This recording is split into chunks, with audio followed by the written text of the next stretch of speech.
महाराज बैठे बैठे जल का पान कर रहे थे। जब राम जी रावण को मार करके अयोध्या आए तो सीता जी का रोज का नियम था एक ब्राह्मण को भोजन करा करके भोजन करके। एक दिन सीता जी ने राम जी से कहा, बोले महाराज जो भी ब्राह्मण भोजन करने आता है 1.5 छटाक से ज्यादा खाता नहीं है। भगवान ने कहा, देवी ऐसा मत कहो, नहीं किसी दिन खाने वाला ब्राह्मण आएगा, तुम खिलाते खिलाते हार जाओगे। सीता जी ने कहा, नहीं मेरा मन कहता है मैं अपनी इच्छा अनुसार भोजन करूं। भगवान ने कहा तो ठीक है।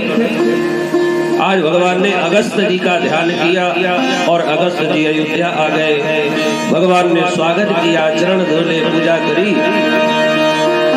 ये वही अगस्त हैं जो 3 अंजलि में सागर का पान कर गए थे। अब 1.5 हड्डी के महात्मा सीता जी ने देखा तो प्रणाम करके कहा, बोले महाराज आज का भोजन आप हमारे घर ही करो। अगस्त जी ने कहा, देवी ऐसी इच्छा तो नहीं है, लेकिन आप कहती हो तो कर लेंगे। सीता जी गई, बढ़िया सुंदर भोजन बनाया। रसोई के दरवाजे पर महाराज जी का आसन लगा दिया। सोने की थाल में, चांदी की कटोरी में बढ़िया भोजन परोस करके लाया और अगस्त जी के सामने थाल रख दी। महाराज जी भोग लगाओ। अगस्त जी भोजन पाने जा रही रहे थे कि राम जी आ गए। राम जी ने इशारे में कहा, बाबा आज जरा अपना असली रूप दिखा दे। तो अगस्त जी अब थाली को देखते जा रहे हैं और हंसते जा रहे हैं। सीता जी ने कहा, महाराज भोजन करो ना। अगस्त जी ने कहा, देखो देवी मैं सोच रहा हूँ कि इस थाली को नाक में डालूं कि कान में डालूं, कुछ समझ में नहीं आ रहा है। अरे भोजन कराना हो तो जरा ठीक से कराओ। सीता जी प्रसन्न हो गई, चलो कोई खाने वाला महात्मा तो आया। महाराज आप भोजन पाओ। अब महात्मा जी ने भोजन प्रारंभ किया। सुबह से शाम हो गई, 10 बार आटा लगाया, 10 बार पूड़ी बनाई, तस्मई बनाई, साग बनाई। सुबह से शाम हो गई, सीता जी हार गई। गणेश जी को बुलाया, गणेश जी आ गए, रिद्धि सिद्धिया आ गई। भोजन बनाते जा रहे, सीता जी परोसते जा रही है। 1 दिन बीता, 2 दिन बीता, 5 दिन बीता, 10 दिन बीता। और जब 10 दिन बीत गए तो सीता जी आई और अगस्त जी को प्रणाम करके कहने लगी, महाराज जी प्रणाम। अगस्त जी ने कहा, देवी चिर सौभाग्यवती भव, लेकिन इस समय वार्ता नहीं कर सकता क्योंकि भोजन कर रहा है। तो सीता जी ने कहा, महाराज मैं तो ये कहने आई हूँ कि आधा पेट भोजन हो जाए तो पानी भी पीना चाहिए। अगस्त जी ने कहा, देवी आधा पेट हो जाएगा तो पानी भी पिएंगे। सीता जी ने कहा, हे भगवान 10 दिन हो गए अभी आधा पेट ही नहीं हुआ। भोजन करते करते 15 दिन बीत गए। 15वें दिन राम जी आए। सीता जी से कहा, देवी महाराज जी का भोजन तो ठीक ठाक चल रहा है ना। सीता जी ने कहा, बात मत करो तुम। भगवान ने कहा, क्या हुआ? सीता जी ने कहा, ये भी भोजन करना हुआ, श्रद्धा की टांग तोड़ के रख दी। राम जी बोले, तुम ही तो कह रहे थे कोई खाने वाला नहीं आता, खाने वाला नहीं आता, अब खिलाओ। अगस्त जी ने राम जी की तरफ देखा, बोले महाराज कार्यक्रम चालू रखो कि बंद कर दो।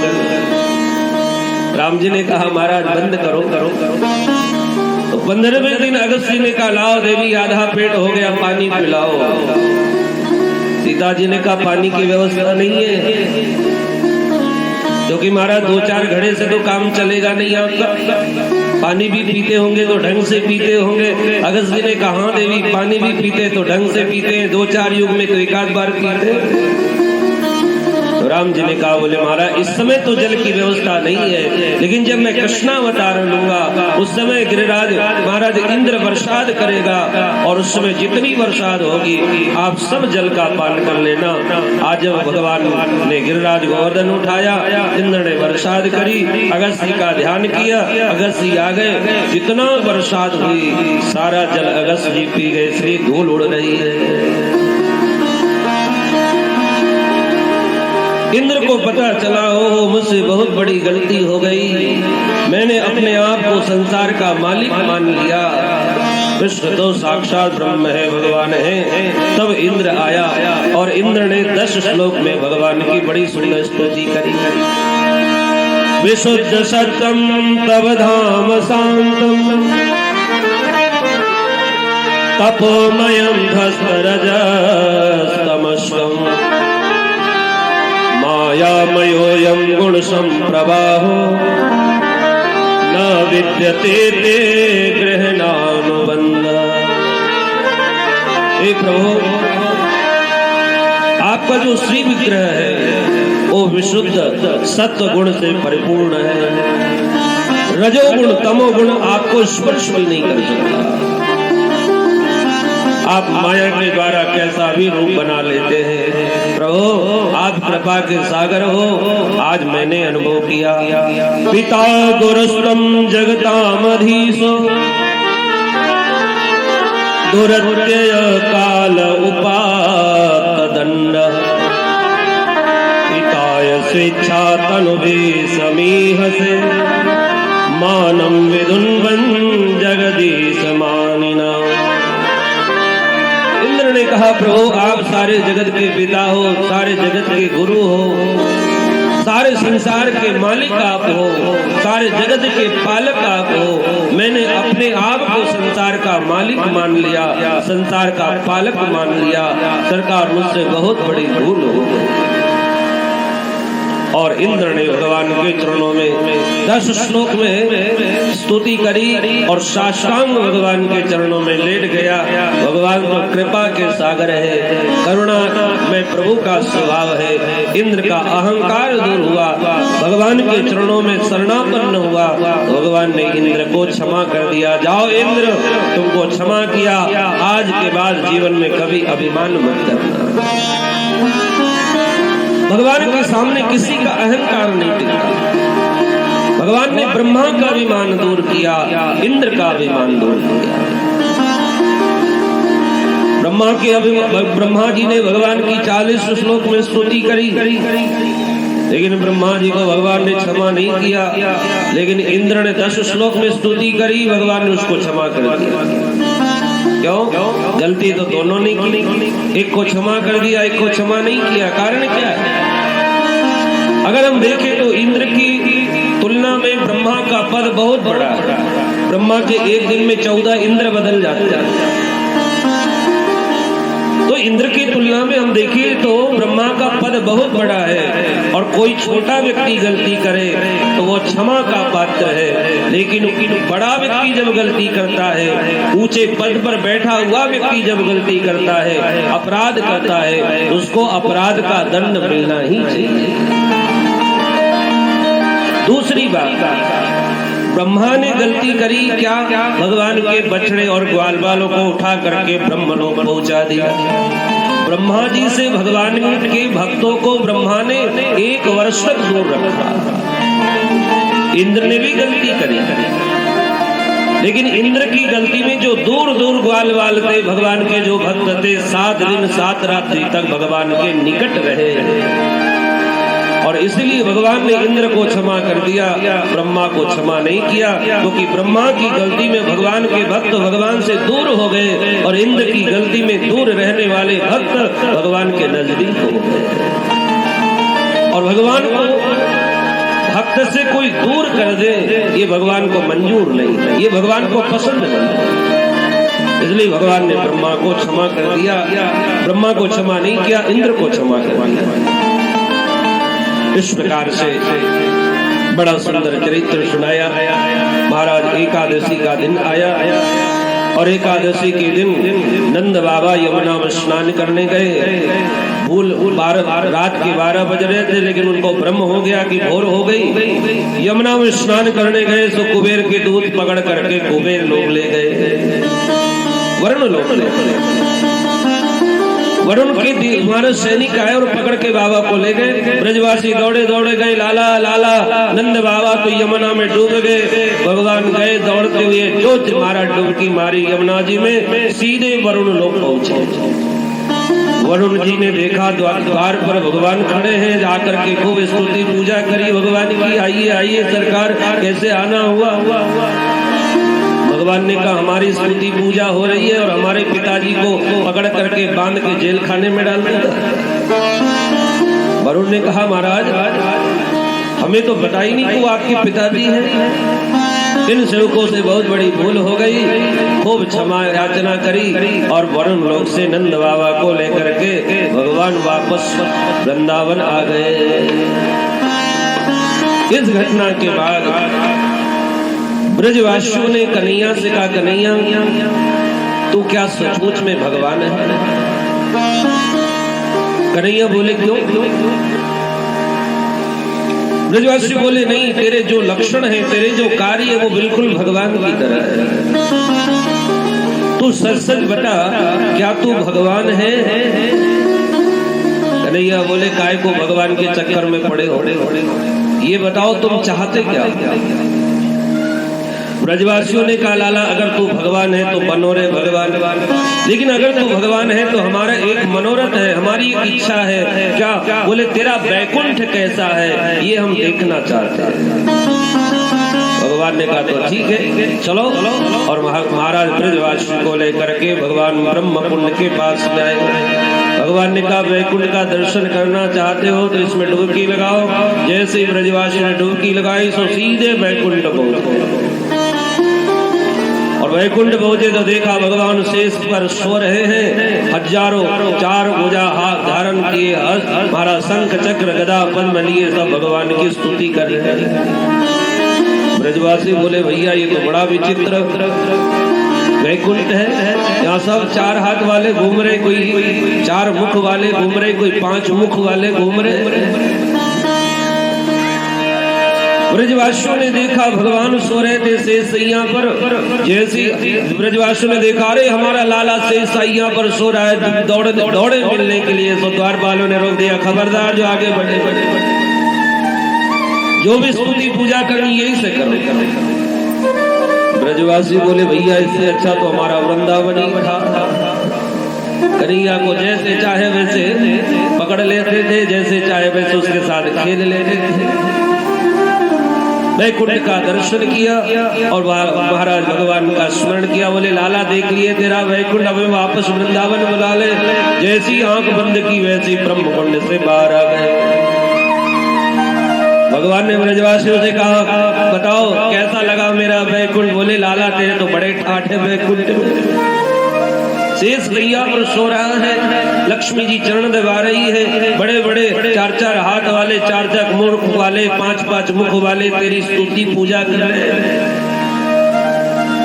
लेकिन ब्रजवासी बोले लाला एक बात कहे बुरा मत मानना। भगवान बोले कहो क्या कहना चाहते हो? ब्रजवासी बोले लाला वैकुंठ है तो बहुत सुंदर, लेकिन हमारा वृंदावन से ज्यादा सुंदर नहीं है। भगवान ने वैकुंठ का दर्शन कराया ब्रजवासी को। एक दिन भगवान के मन में विचार आया कि मैंने गोपियों का जब चीर हरण किया था तो उनसे कहा था कि मैं तुम्हारे साथ शरद पूर्णिमा की रात्रि में महारास करूंगा।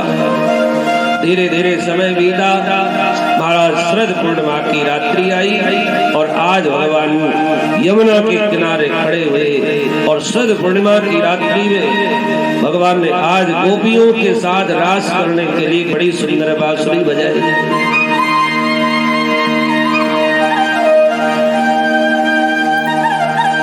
भगवान ने जिन गोपियों के साथ रास किया है वो गोपियां कौन है? देखो महाराज की कथा बड़ी सुंदर है। पहली बात तो हमें ये समझना है कि गोपी कहते किसे हैं। गोपी किसे कहते हैं? बोले गोपी ही इंद्रिय ही कृष्ण रसम पिबती इति गोपी, जो सोते जागते उठते बैठते हंसते खेलते हर परिस्थिति में जो कृष्ण रस का पान करे, जो कृष्ण नाम का स्मरण करे, उसका नाम है गोपी। जो प्रत्येक इंद्रिय से कृष्ण रस का पान करे उसका नाम है गोपी। और जिन गोपियों के साथ भगवान ने महारास किया है वो गोपियां कोई साधारण गोपियां नहीं है। जिन गोपियों के साथ भगवान ने महारास किया वो गोपियां कोई साधारण गोपियां नहीं, बड़े बड़े महात्मा आज गोपी बन करके आए हैं। जब रामावतार में भगवान दंडकारण्य में गए, वहां महात्माओं ने भगवान को देखा, सब मिलना चाहते थे, सब गले लगना चाहते थे, लेकिन भगवान ने कहा इस समय में मर्यादा पुरुषोत्तम हूं। महाराज आज वो महात्मा दंडकारण्य की गोपी बन करके आए। जब भगवान जनकपुर गए थे, जनकपुर की सखियों ने भगवान को देखा था, उनके मन में कांत भाव जागा था। आज वो जनकपुर की सखियां भी गोपियां बन करके आई। वेद के मंत्र महाराज गोपी बन करके आए। भगवान जब वामन बन करके गए थे, वहां दैत्य कन्याओं ने भगवान को देखा था, उनके मन में भाव जगा था कृष्ण की प्राप्ति के लिए। आज वो दैत्य कन्याएं भी गोपी बन के आई। जब भगवान ने मत्स्य अवतार लिया, मत्स्य कन्याओं ने देखा, उनके मन में कांत भाव जागा, तो मत्स्य कन्याएं भी आज गोपी बन के आई। तो जिन गोपियों के साथ भगवान ने महारास किया, वो गोपियां कोई साधारण गोपियां नहीं है, बड़े बड़े महात्मा गोपी बन के आए, वेद के मंत्र गोपी बन करके आए हैं। महाराज जनकपुर की सखियां गोपियां बन करके आई है। जहाँ गोपियों के विभाग बताए गए, श्रुति रूपा, साधन सिद्धा, ऋषि रूपा, कोई किसी की बेटी बनी, कोई किसी की पत्नी बनी, लेकिन उनके आने का मूल कारण था कृष्ण की प्राप्ति। तो आज उन गोपियों के साथ भगवान ने महारास करने की, गोपियों के साथ महारास करने की भगवान के मन में इच्छा जगी। भगवान के मन में उन गोपियों के साथ विहार करने की उत्कंठा जगी। देखो अभी तक तो गोपियां ही भगवान को चाहती थी, अभी तक गोपियां ही भगवान को याद करती रहती थी, अभी तक गोपियां ही भगवान से मिलने के लिए तरसती थी। लेकिन आज गोपियां अपने अपने घर में काम कर रही है और महाराज भगवान के मन में उन गोपियों से मिलने की उत्कंठा जग रही है।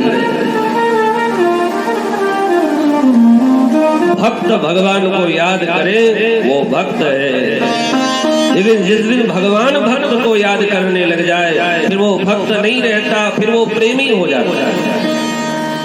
अभी तक गोपियां स्मरण करती थी, चिंतन करती थी गोविंद का, लेकिन आज गोपियां अपने अपने घर का काम कर रही है और भगवान के मन में उन गोपियों से मिलने की उत्कंठा जग रही है। तो आज शरद पूर्णिमा की रात्रि में भगवान ने उन गोपियों से मिलने के का मन बनाया, उन गोपियों के साथ रास करने का मन बनाया। तो भगवान ने किशोरी राधा का आश्रय लिया। भगवान पेता रात्रि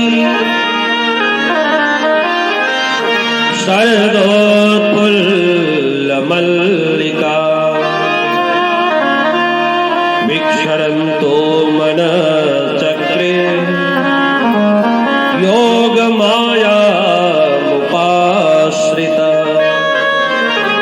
आज भगवान ने योग माया का आश्रय लिया। योग माया कौन है? किशोरी जी श्री राधा रानी। बिना राधा रानी के महाराज संभव नहीं है। तो आज भगवान ने किशोरी जी का, श्री राधा रानी का आश्रय लिया, योग माया का आश्रय लिया। योग माया से किशोरी राधा से भगवान ने मन उधार लिया गोपियों के साथ महारास करने के लिए। आज भगवान के मन में उन गोपियों के से मिलने की उत्कंठा जगी। तो शरद पूर्णिमा की रात्रि में भगवान ने यमुना के किनारे खड़े होकर के वेणु बजाया, बांसुरी बजाई। निशम्य गीतम तदनंगवर्धन व्रज स्त्रिय कृष्ण गृहीत मानसा आजगमुरन्योन्नमलक्षितोद्यमा सयत्र कांतो जवलोलकुंडला। आज शरद पूर्णिमा की अर्धरात्रि में भगवान ने यमुना के किनारे खड़े होकर के सुंदर बांसुरी बजाई। इतनी सुंदर बांसुरी बजाई देखो भगवान ने 2 बार बांसुरी बजाई। पहली बार जब भगवान ने बांसुरी बजाई तो सर्वभूत मनोहरम। पहली बार जब भगवान की बांसुरी बजी तो सारा त्रैलोक्य मोहित हो गया। सर्वभूत मनोहर। महात्माओं की समाधि खुल गई, भोले बाबा की समाधि खुल गई, अप्सराएं नृत्य करने लगी, महाराज गाय स्तब्ध हो गई, यमुना का जल स्थिर हो गया, गिरिराज गोवर्धन पिघलने लगे। पहली बार जब भगवान ने बांसुरी बजाई तो त्रैलोक्य मोहित हो गया, त्रिभुवन को सुनाई पड़ी। लेकिन आज जब भगवान ने बांसुरी बजाई तो आज केवल उन गोपियों को भगवान की बांसुरी सुनाई पड़ी जिन गोपियों का भगवान ने चीर हरण किया है, जिनको महारास में आने का भगवान ने अधिकार दिया है। आज भगवान की बांसुरी सबको सुनाई नहीं पड़ी, केवल उन गोपियों को सुनाई पड़ी जिनका भगवान ने चीर हरण करके, जिन्हें अधिकार प्रदान किया है महाराष्ट्र में आने का। केवल उन अधिकारिणी गोपियों को ही भगवान की बांसुरी सुनाई पड़ी। वो भी घर का काम कर रही है, भगवान की बांसुरी बजी तो उन गोपियों को ऐसा लगा मानो बांसुरी में नाम लेकर के कन्हैया हमें बुला रहा है। गोपियां घर का काम छोड़ करके भगवान से मिलने के लिए दौड़ पड़ी। भगवान की बांसुरी को सुन करके तृणवत अपने घर की आसक्ति छोड़ के गोपियां कृष्ण से मिलने दौड़ी। कोई गाय धो रही थी, भगवान की बांसुरी सुनाई पड़ी, दूध का बर्तन पटक दिया और भागी। कोई स्नान कर रही थी, भगवान की बांसुरी सुनाई पड़ी, गीले वस्त्र में ही दौड़ पड़ी। कोई श्रृंगार कर रही थी, एक आंख में काजल लगाया, दूसरे में लगाया नहीं, भगवान की बांसुरी सुनाई पड़ी, दौड़ पड़ी। कोई अंग राग लगा रही थी, भगवान की बांसुरी सुनाई पड़ी, दौड़ पड़ी। कोई आटा लगा रही थी, हाथ भी नहीं धुले, बांसुरी सुनाई पड़ी सो दौड़ पड़ी। अस्त व्यस्त वस्त्र में ही गोपियां भगवान से मिलने के लिए दौड़। भगवान ने देखा, दृष्टि घुमा करके तो एक नहीं, हजार नहीं, चारों तरफ से लाखों गोपियां आ रही है। और जब गोपियां घर की आसक्ति का त्याग करके, घर द्वार परिवार की आसक्ति को छोड़ करके जब भगवान से मिलने के लिए आई तो आज दुनिया बनाने वाले श्याम ने उन गोपियों का स्वागत किया। स्वागतम वो महाभागा प्रियं किं करवाणि वः व्रजस्यानामयं कश्चित् ब्रूतागमन्।